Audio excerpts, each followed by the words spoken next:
when you're still new in the industry and you don't have that experience behind you. And I can tell you, a few years ago, my husband still has a small rental company. That's our retirement policy. And he then had one of his units up for sale, took our clients to go and have a look at it, came back and he said to me, "Ek kan nie die mense lees nie, hulle mors my tyd." So I said to him, I was uploading some of his adverts, and I said to him, "I think I've got the right house for them, because I went with to the viewing." Nou dis nou seker so 2009, dis lankal nie meer eintlik 'n agent nie. En we go do the viewing and I convinced them to buy the house. And on my way back to the office, I said to him, "Okay, I'm going to go and take an offer now." He said, "Hoe jy dit gedoen?" Ek sê, "Weet jy, maar dis blik." So instead of that, we weet jy hoe nie, maar ek is blik. Alright, so what I'm going to chat to you about is how does the new PPRA, the new Act actually influence the way we do business in terms of agreements of sale and OTPs. Some of us call it OTP, some of us call it offers, some of us call it agreements of sale. I'm going to mix the jargon as I go along. And then the most important thing is, to take the offer is one thing, and to then actually go and present it is another. Because you have to now you've just convinced the buyer to put in an offer, now you have to convince the seller to accept this offer, and then you have to go into this whole negotiation process. So, whoever said an estate agent's job is easy, hulle moet 'n slaggie dit kom doen, om ook 100 in ons te doen. Let's get the ground rules first before I go, and I always say, you know what, if you're doing the right things, you will be okay. Because then you don't have to worry about all the things that you are doing wrong. If you just follow the right steps, as jy nie lieg nie, as jy die waarheid praat, of jy nie onthou wat jy gelieg het. Because the truth is always just there. So the most important thing is just keep to the golden rules, and that is being staying honest and open and keeping everybody's interest at heart. Alright, so the new PPRA Code of Conduct, most of the old people in the industry, you still remember the old Code of Conduct, which is actually a very easy code of conduct, you can read it, it's actually not difficult. The new Code of Conduct is included in the Act. Do you know that? It's part and parcel of the Act.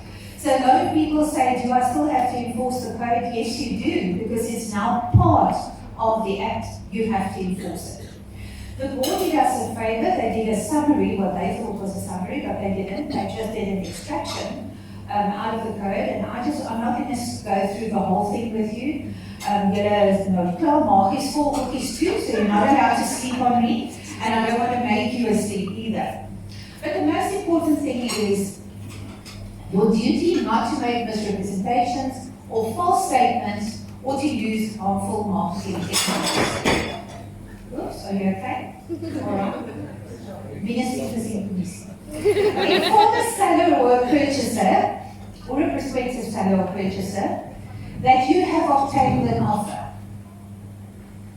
Now that always becomes a problem, because the minute you let a person know, "I've taken an offer," the first thing they ask you is, "What is the price?" So what I teach is to not say that you have an offer, but that you are going to take an offer, all right? So you are pre-warning and preempting the fact that you will be presenting something to them. Is it a leer? Miskien 'n bit linky, but the fact is, you're putting yourself in a compromising position by telling them that you actually have the offer, unless it's a full price offer, then you don't mind. Your offer has to be in writing, and when I say in writing, I do not mean a WhatsApp. I do not mean an email, "I'm going to make an offer, this is the price, this is what I'm thinking of." It's a formal contract, okay? An offer to purchase. And it has been signed by the offerer. So in other words, there's intent. Okay, so that's what the code says. That's not new to us, we know that. Duties in respect of offers. No estate agent who has a mandate to sell or purchase immovable property will willfully fail to present or cause to be presented to the seller or the purchaser concerning any offer to purchase. So in other words, the board is now telling us, you will present all offers. It's not for you to decide which offers you're going to present and which you're not going to present. You have to present all offers, okay? Then the next one that I want to say is you may not unduly influence the seller to accept any particular offer. So in other words, you can't put the fear of God in him. You cannot put a gun to his head. We do live in South Africa, but you may not do that. And then the most important thing is that you have to convince them through negotiation to accept that offer. Then it very clearly says, and this has changed because this has never been in writing before, and many of us are in the bad habit of making changes on the original agreement of sale and then getting people to sign afterwards. Okay? It now categorically states that any amendment or provision of a signed offer prior to rejection must be in writing. Okay? You cannot change it without everybody's consent. That's where the difference lies. So previously you would go and present an offer to a seller. The seller would then say, okay, my 110,000 you all change the occupational ring, and you scratch it there, he signs next to it, and then you go back to the buyer and you say, okay, these are the changes that he's made, accept it, and everything's done. You may not do that anymore. Okay. I will, when I go through the process, I'll explain to you what you need to do.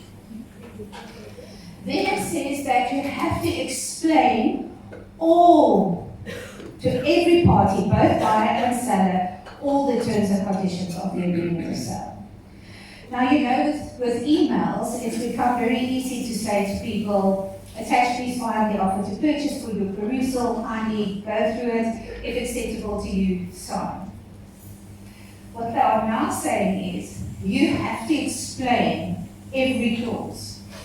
So what I suggest you do is to have a separate document explaining every clause. Okay, so you can get your attorney to draft you something like that, or your principal can arrange it, but you have a separate document explaining all the clauses, so that if you are not physically there with the client to discuss it with them, that they at least have a document, and you refer to it in your email when you attach it, so that they cannot say afterwards you didn't inform them that there was an explanation.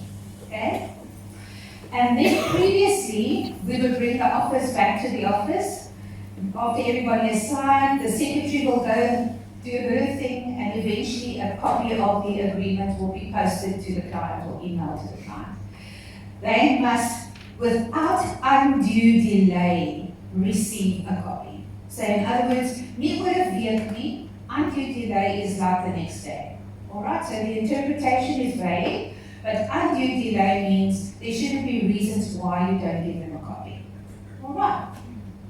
Those are the most salient points of the new act that has to do with agreements of sale. The most important is that we as agents may not decide which offers we wish to present. Even though the client will tell you, do not bring me any offers under 2 million, I'm not interested. You are obligated to take the offer from the purchaser, and you are obligated to present that offer. The seller is not obligated to accept that offer. Does that make sense? Yeah. Nothing has changed, excuse me, in terms of the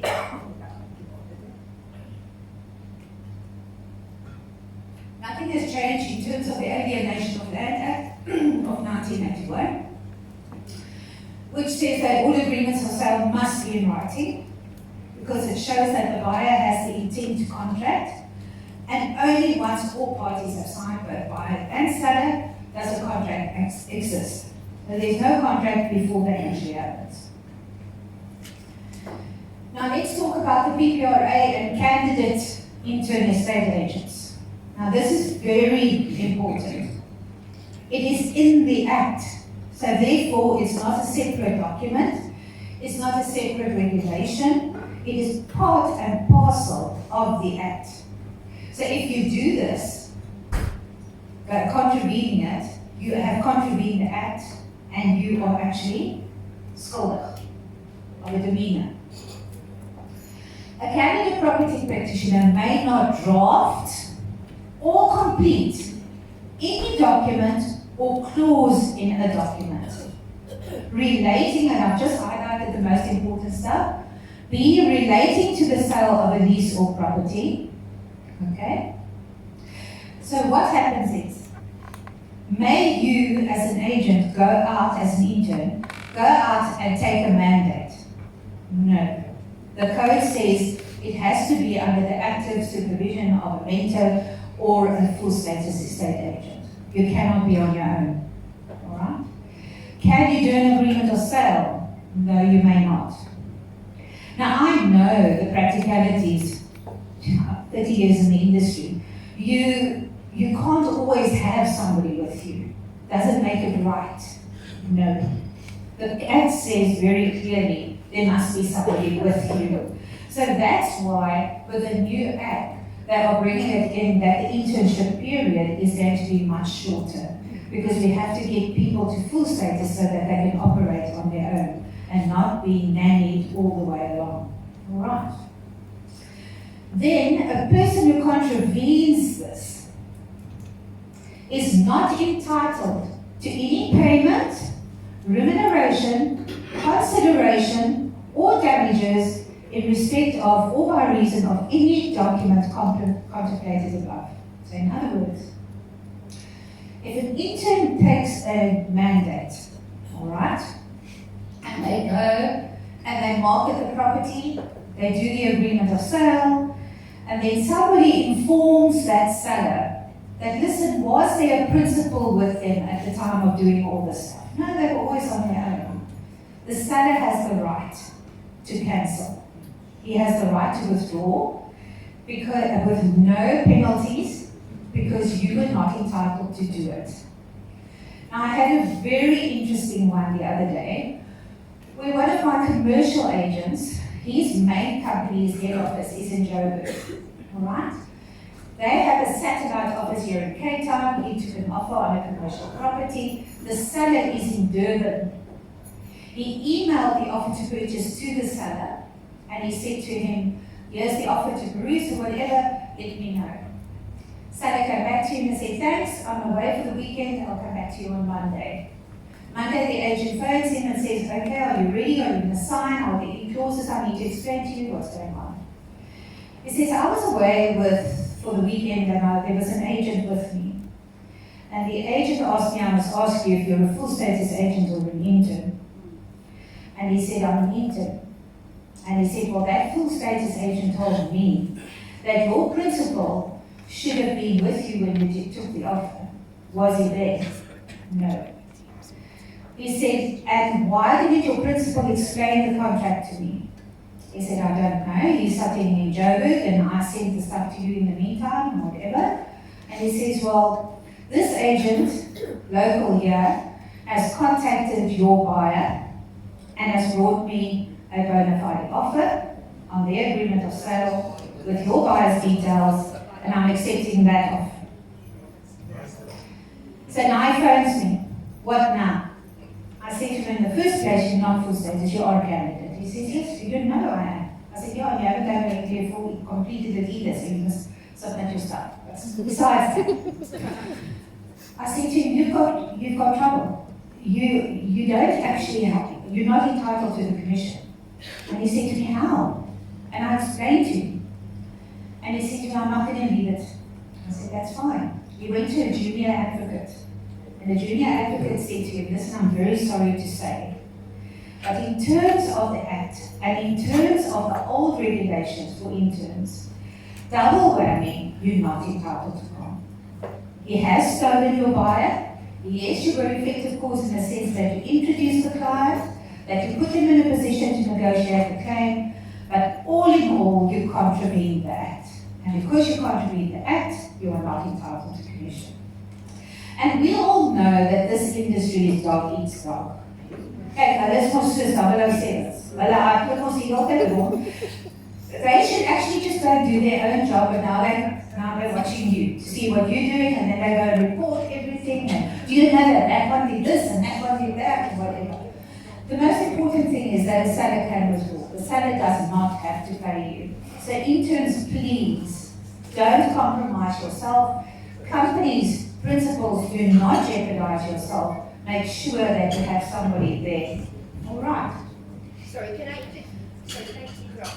Yes. So that, I'm very glad that you reiterated that, because often in class that they come up with candidate agents and they were impressing, can I do this, can I do that, can I do this? And the one, for more than once it was brought up, if there's a candidate in Cape Town, but the principal is in, she said in Durban or and there was a seller and a buyer here in the Western Cape. And she insisted, what if she did a video call and then the principal was actually Perfect. That is the remedy. Because the next point that I want to make is that the Act says there's no defense that the principal property practitioner was not aware of the Act or the omission. So the principal can't say, I am in Joburg, I don't know what all my agents are doing down here in Cape Town, and I couldn't be there. The remedy is you have to make it possible, albeit a video call, albeit a telephone call, or something. But there has to be the presence of a full status agent or a principal. It does not say how, as long as it's there. All right. And in most cases, you should actually sign. And it's not just signing for the benefits of the contract. It is signing that you were there or that person was there at the time of the offer being taken. And don't shoot the messenger. I'm not telling you this because I'm being nasty or anything. It's in the Act. It's a contravention if you now do it. And we got away with it for many, many years. I mean, I sold 18 properties in my first 6 months.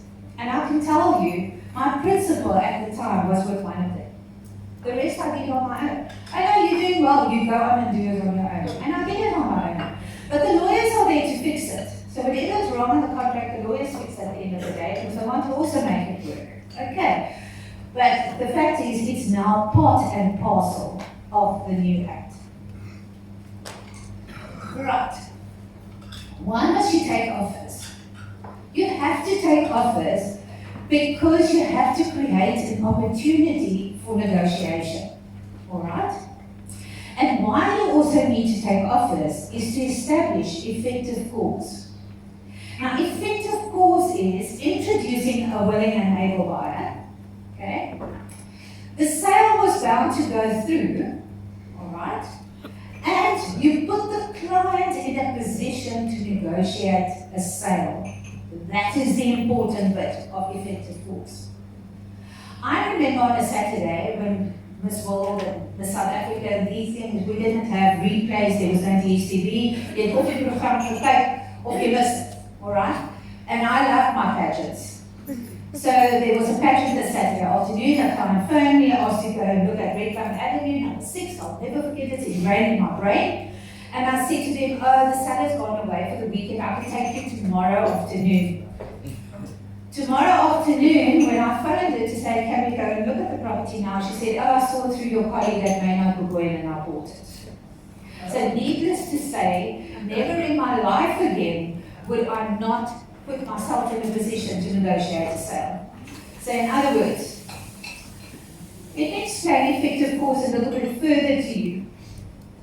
The problem with effective cause arises in most cases where the seller has granted permission to various agents to market the property. So what we call open mandates. Okay? An agent must at least be able to prove that they were the effective cause, and there's 3 things that they have to prove, and those are the 3 things: found a willing and able buyer, put the buyer in a position to negotiate a sale, sale was bound to go through. Most of these arguments end up in court. And that is what we call a double commission claim. So the seller is now jeopardized, and the seller has to now prove that he doesn't need to pay 2 agents, he only needs to pay 1. All right. So, I'm going to give you an example. 1998, Joburg Broker and Norma in Belgium, they don't no longer exist, and Pat Goldie. they had a dispute and it was ruled in favour of Van Golding. What had happened was it was an open mandate. Client went to view the property with the agent, and he had a huge snooker table that he had inherited and that's been in the family for years and years. He saw the property through Joey Brodak that he absolutely loved, but it had a wine cellar and no space for this snooker table. You can go Google this. And then what happened was he loved the house, but he didn't put in an offer. A few weeks later, he's still on the market. Goes out with the Van Golding agent. She says, you've basically seen everything in Baltimore. Is there nothing that you have liked so far? Nothing. He says, yes, I absolutely love this property in Exton Street, but it has a wine cellar. And I don't need a wine cellar, I need space for my snooker table. And she says, would you mind going to view the property with me? He says, no, I'll go. But I can't see how it's going to make a difference. She says, I'll show you. She phones, she makes an appointment, she takes him to the property, they go in. They walk down the stairs with them up. Baltimore houses mostly are built against the hill, so they look like single story in front, but they're actually double story at the back. And in this case, this one was like this. This is who can say.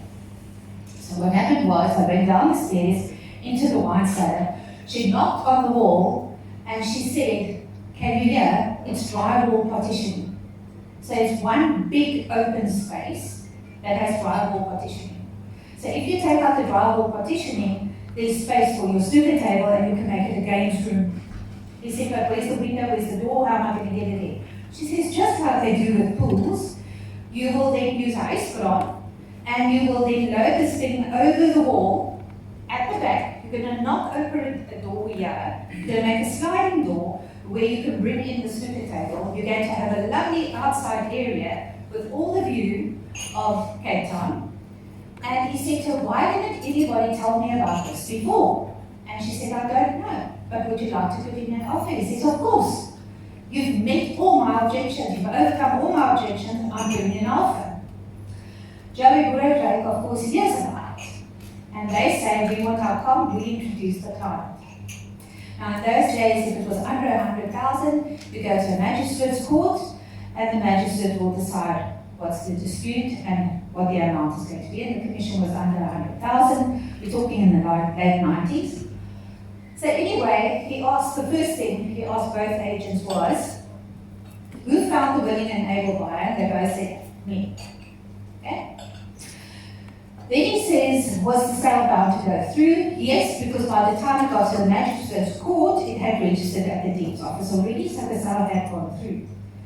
The third leg that they had to establish was, who put the prospective buyer in a position to negotiate the sale? Van Golding. Got the person to put it in writing. Okay? He said, did the two of you, the two companies, did you try and negotiate commission amongst you? Van Golding said, yes, we did.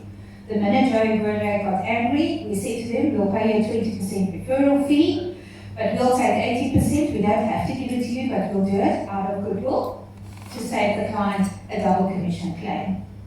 Joey Brodak and said, no, we want everything, we deserve everything. What did the judge say? You put the client in a position of a double commission claim.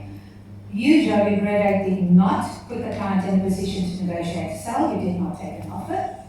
You also did not take the offer from the other agent for a little bit of money, because a little bit is better than nothing. So therefore, we find in favour of Van Golding. So what I'm trying to tell you is, no matter what you do, always try to take an offer. All right? Now, the Act also says that you must have a mandate. It doesn't have to be a written mandate. It has to be in writing. That's the new thing. The new Act says the mandate must be in writing, even if it's an open, exclusive, or sole exclusive mandate. Whatever kind of mandate it is, it must be in writing. No more open mandates that are not in writing. So obviously your wording is going to change, all right? You cannot offer an extension of the mandate within that mandate. So in other words, you can't say there will be an automatic extension of 30 days thereafter or 90 days thereafter. And it must be for a fixed period. So it must be from 1st of, what's today, 13th of April until 14th, what's today? Until the end of May, 31st of May. So it has to have a calendar date. All right, that's new, if you don't know. It's been, when did the act come into fruition? February last year already, so it's actually been used since last year. Then, you cannot infer a sole mandate or a letting mandate in a sales agreement. So you can't, in your agreement of sales, say, this is subject to the sale of this property and we're going to have the mandate on that property. Okay? And you cannot say that we are going to be the letting agents for it. Separate contracts. There must be a letting mandate agreement, there must be a sales agreement. May not knowingly or negligently make a material presentation of the likely market value of a property. Nou wys jy vir my, iemand in hierdie vertrek wat nog nie 'n property geoverpas. Wys jy vir my. Want dan is jy die red van die hemel af. Okay? All of you have done it, I've done it, we've all done it. Does it make it right? No. Okay. So you're sitting with an ethical conundrum. You don't really know what you need to do about this. And this is where your morals and your ethics and your company policies and stuff like that come into play. How do we approach the fact that people are overpricing to get mandates? Are we always going to be the losers that never get mandates? Or are we going to take mandates? I'm not going to talk about mandates today. We can do that at another stage. Ralph and then can ask me to come and do it. I'm going to concentrate on sales today. But the most important thing is that the mandate must be explained in writing. The legal implications of should they sell or let the property through another agent through the course of the mandate, what's going to happen? That must be in writing. And you have to give your exact marketing obligations to them in writing. Okay. If you're not doing that, you have to make amends. Okay. Which brings us back to why take offers. I'm not going to go through an agreement of sale today. I'm not going to go through all the clauses of an agreement of sale today. I'm going to tell you why it is imperative for an estate agent to take offers. You must never leave without asking the question. Okay? As all the men here, hoeveel van julle vrouwen het vir julle gevra om te trou? Julle moes vir hulle vra. And you were afraid of the no question, because what if she doesn't want to get married? You think you have to look like a fool here on your knee and whatever. The most important thing that we need to know is you need to present, either in person or by email, any offers that you take. When by email, asking your answer, the attachment must be accompanied by explanations of the contents. I've discussed that with you. It's not good to discuss an offer over the contract. Why? I've just told you. They're going to ask you, what is the price? And you haven't put yourself in a position to negotiate. Make an appointment. Take that offer, make an appointment to go and see the seller. Don't tell him you've got the offer, you are taking the offer. Remember, if it cannot be revoked, and the seller has been informed of the existence of that contract, you have to present it. So sometimes you'll have a person who has buyer's remorse, and he says to you, Salma, whatever you do not go and present that offer. I've decided that I actually don't want that property. I'm sorry, I've already informed the seller, I have to go and present it. So once again, an ethical dilemma. The code tells you, present all offers. The buyer's just told you, I'm a reluctant buyer. All that I can tell you from past experiences, if you do go and present that offer, and the buyer does accept it, and the seller does accept it, there are many ways the buyer can get out of the deal. The first thing is to let the bank know they can't afford it, and there won't be a lot of people. Okay? So it's no use coercing people into agreements. All right. When you present an offer, you have to have a personal approach. Even though you're going to email it, Today with WhatsApps, it's so amazing. In my time we had beepers, eh? We didn't have cell phones. When I started out, you had a purse full of coins to use at the tiki box. To let a buyer and seller know the buyers didn't pitch at the garage where I was supposed to meet them. I'm sorry I'm not bringing them through. Or to let people know where are you when you're coming in. Dan as hulle op die pad is, kan jy net bel iemand met die selfoon in. We had beepers, I felt this. We were very okay. The most important thing with WhatsApps, with emails, you still have to have that personal approach. Do not rely on technology all the way. People buy people. People need people. So therefore, you need to speak to that client. To be able to build up a rapport with the seller, to accept that offer, or to maybe go into a counter offer with you, you need to build a relationship with him. So do not rely on technology too much. Okay. Interns, it's a very good thing to understudy as many full status agents as you can. Alright. People like Rosette and Winnie and so many of you here in the room, Lionel Dreyer and them and Heather and them, they've been in the industry for years. See what they do. When you are with a company that has experienced people, look what they do. They are not successful because it became overnight. They've done it through years and years of experience. Negotiation represents dialogue. Find that common ground. And if you don't speak to people, you're not going to find that common ground. Jy kan nie in iemand se kop kom as jy nie met hom praat nie. Paper, so often the way you read a message and the way somebody else reads the message is completely different. Because the way I'm reading it is with my nuance attached to it, and then you read it and you say, but it's not so bad. And then you're angry with it because how can they say it's not so bad? This is what she's saying. But couldn't she be saying this? You know? So you must negotiate with clients in a personal capacity. Try to resolve disputes, overcome those objections, craft outcomes to satisfy. And the only way you can craft outcomes is by actually listening to them. Why is this offer not acceptable to you? What about this offer doesn't sit well with you? Sometimes it's not the asking price, sometimes it's the occupation date. But you haven't given them a chance to actually tell you what is their problem. You also need to plan and prepare before you present offers. Do you know that? All those CMAs that you did, the past sales in the area, those are all kinds of information that you must have with you when you present an offer, because nobody can fight statistics. And if you can convince them that this is the current trend, this is what's happening, these are the properties that you are competing against, this is what they went for, then they have to see a reason. That's why you can't just arrive from the buyer's house, go to the seller's house, and not be prepared. Jy moet alles iets goed by jou hê. All your ammunition. Then, if you're negative about it, so they sit there and they sort of look bedormant, and you think to yourself, I have to now go through this with this face, and you think all of this in your mind, and your negativity starts running through. You're going to walk out of there without a deal. I can promise you that.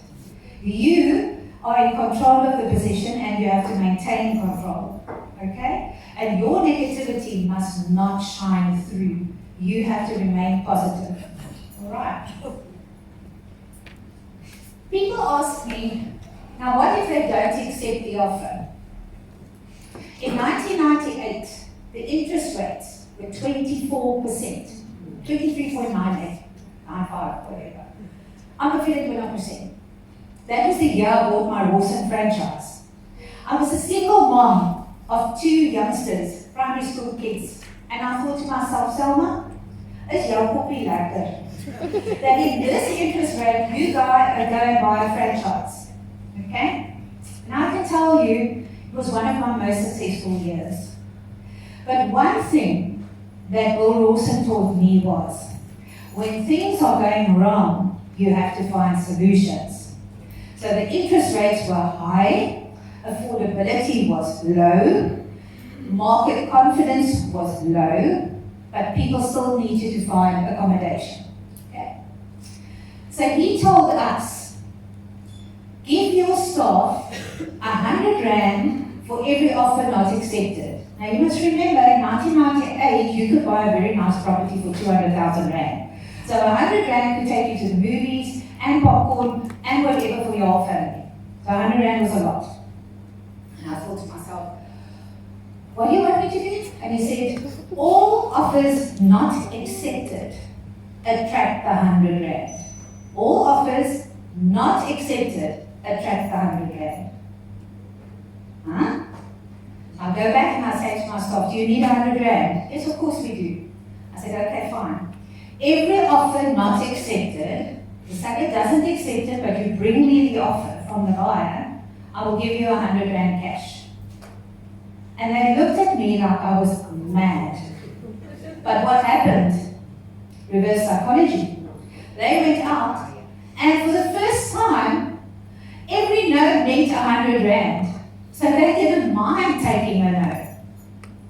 But what you must realize is that 100 Rand, when it became a yes, became 5, 6, 7, 8, 9,000 Rand when the sale was accepted. And the minute you put the minute you put someone in a position of a counter offer, you are opening negotiation. So in other words, you haven't lost the deal yet. You are still in control. And the most important thing is, while you are still in control, there is the possibility of you making a sale. So, should the seller not accept the original offer in its entirety, it's regarded as a rejection.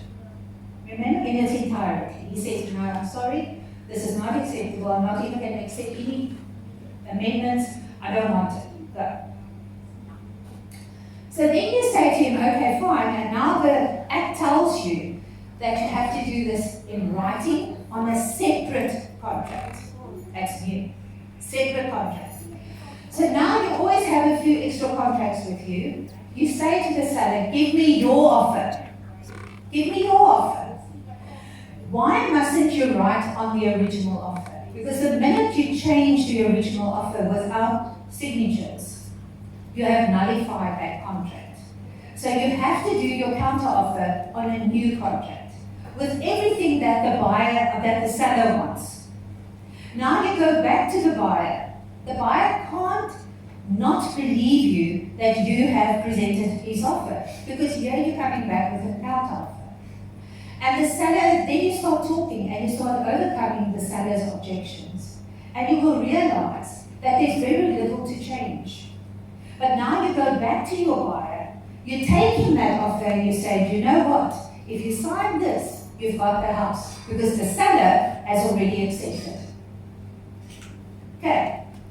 So counter offers are very important. Remember the new PPRA, addendums are for small changes, like the occupational tax. But if material provisions change, then a new agreement must be completed. And what are material? Anything that has the manner of payment, in other words, bond or no bond, the time within which the purchase price must be paid, the suspensive conditions, and any other special conditions that are changed. Then you need to do a new contract. So get into the habit of just doing a counter offer on a new agreement of sale. All right. So now counter offers. How many must we do? Julle? Wat 'n stupid vraag is dit? You keep on until you have a signed agreement. You don't stop. Do lions look at the little buck and decide, oh nee, I started to be fair, kan jy nie probeer inhaal nie? He goes for it. And he tries and run that thing in until he's got it. Okay, it's a terrible example. We're not going to kill ourselves, okay? But the most important thing is as many offers as possible until you've got an agreement. Because while there is discussion, there is hope. Alright? Because no sale equals no commission. Non-brainer. Okay? And keep effective calls in the back of your mind. Did I put the client in a position to negotiate a sale? Yes. Alright. Commission. When we are presenting offers, we often cut commission first. tell you one thing. Do I negotiate on my prices at iSiKolo? Slightly. When there's loyalty involved, when I want to reward people. But otherwise, my price is my price. Know your worth. Jy is 5% werd. Jy is 7% werd. You are worth every single cent. Because that seller does not know how much work you've put in to get to that point. He's not interested in it either, he doesn't want to know. But the fact is, you've worked hard to get to this point. So have a copy of your mandate with you. Calculate what your commission would be in terms of the mandate. Now calculate what your commission is in terms of the price on offer. If full asking price, no reason to negotiate. Then I still ask you, maar jy het my huis so vinnig verkoop, eintlik moet ek vir jou minder kommissie gee. Dis omdat ek so hard gevloek het. Dis so goed is, dat ek jou huis so vinnig verkoop het. Dis hoekom jou huis vinnig verkoop het, ek is elke cent werd. If a lesser amount, still no reason to negotiate. Because your commission has dropped with the price. Do you see that? If he's taking less, you're taking less. Jy sny al klaar. Hoekom moet jy nog sny? Have you put in less effort prior to this mandate being taken? Of course not.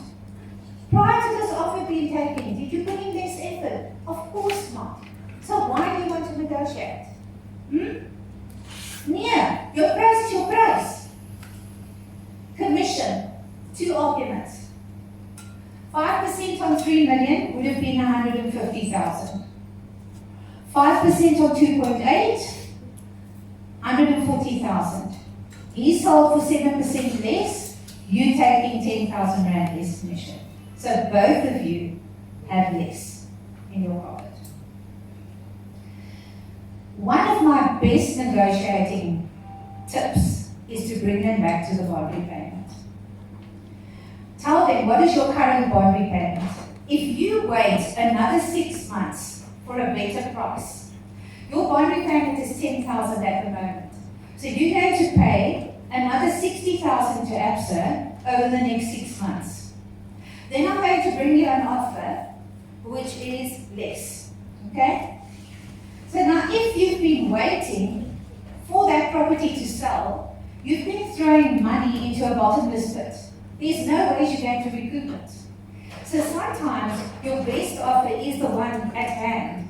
Think of the consequences of waiting longer. Alright? But you have to show it to them in money value so that they can actually see the difference and the logic behind it. That's why we always say your best offer is usually your first offer. Because from there on it just goes south. I don't really worry, but we know it. Because we are in the industry, we deal with people all the time. Commission. If all else fails, dan doen jy wat my principal vir my geleer het. Hy was Oscar Storval. He was a Norwegian. And he said to me, Salma, before you cut commission, you tell them you need my permission. And then you phone me. And you make it even worse, you ask them to use their phone to make a call. And then you phone me. And you say, I'm here with a sale and we need to negotiate commission and I will tell you what the weather is like outside and all of that. And then you go back to them and you say, I've negotiated, we can take 4.8% whatever. That's the last say I've spoken to you. Ek kan nie meer as dit sê nie. Now it's up to you. Maar met selfone moet jy oppas. En nou maak jy 'n prank call, dan begin ek hom lei. Dat ek weet, dat iets gaan mal. En dan is jy heeltemal jou hele blaf is gespoil. So now I'm being facetious here, but you have to explain to them that you work for a company at the end of the day. Your mandates belong to the company. Your agreements of sale belong to the company. You belong to the company. Do you know that? Because if you don't have the FFC with the company, you cannot operate as an estate agent. So therefore, you belong to the company. You have your own business within the company, but you belong to the company. So I can't negotiate commission without asking the permission of the superiors. When you go to Stearns or whatever and you ask them for a discount, what do they say? I'll have to speak to my manager first. Do you have a problem? No, you've got the anticipation of a discount. She gave up, my dog. And then she comes from the back, you don't even know she spoke to the wall, but she comes back and she tells you, okay fine, we can give you 25 rand off. And you're so happy when the 25 rand to negotiate. Alright. So what I'm trying to tell you is, you have to remain in control of your agreement of sale. You are the only one there at the time to negotiate. Alright? So you have to keep your act together, you don't fail for it. And that's why interns, it's so important to have somebody with you, because you look at them with that very innocent look on their face and like, maybe cut commission, I don't know. Okay, well listen, I'm here acting on behalf of the company, so yes, they've now watched out the whole thing, they know what's going on here, whether this is a deal break or not, and they'll say, okay fine, let's do a 10,000 rand discount or whatever. But we never discount in percentages. We discount in rand, okay? Because percentages on millions of rands works out to a hell of a lot of money, right? And people are just looking for that little bit of a bargain. Then maintain records. You want to establish effective calls. So now your mandate has expired. That offer was never accepted. You put it in a drawer. And a few months later, that buyer buys that house, your buyer buys the house through another agent at exactly the same terms. Now you can claim commission and go on effective calls because you've done everything that you needed to do. It doesn't matter if your mandate has expired. The fact remains you introduced a willing and able buyer, sale was bound to go through, and thirdly, you put them in a position to negotiate a sale. So what I'm telling you now is, you do not leave without an offer. Remain effective calls. Alright? So, I'm ending off. Just from me to you, let us realize that to work, that the privilege of work is a gift. Om te kan werk is 'n geskenk. It's not a right. There are millions of people out there who don't have jobs. Real estate is maybe not the most glamorous job, but it can be very rewarding if you do well, right? The power of having the physical capacity, the health to be able to work is a blessing in itself. Every morning, wake up and say, I'm blessed to have a job, I'm blessed to have the ability to be able to perform my job. And then the love of work makes you successful. You will love your job, you will be successful. If you hate your job, leave the industry. Niemand hou jou hier nie. Niemand hou jou hier nie. Gaan as jy wil gaan. But what I can tell you is, after 30 years in this industry, it is one of the best industries to be with, or to be in. Want jy dra by tot die grootste purchase that anybody will ever make was through you. And that makes you a superstar. Alright? But you cannot be a superstar without taking offers. Okay. So if you learned anything from me today, near die offer. Alright. Thank you very much, everybody.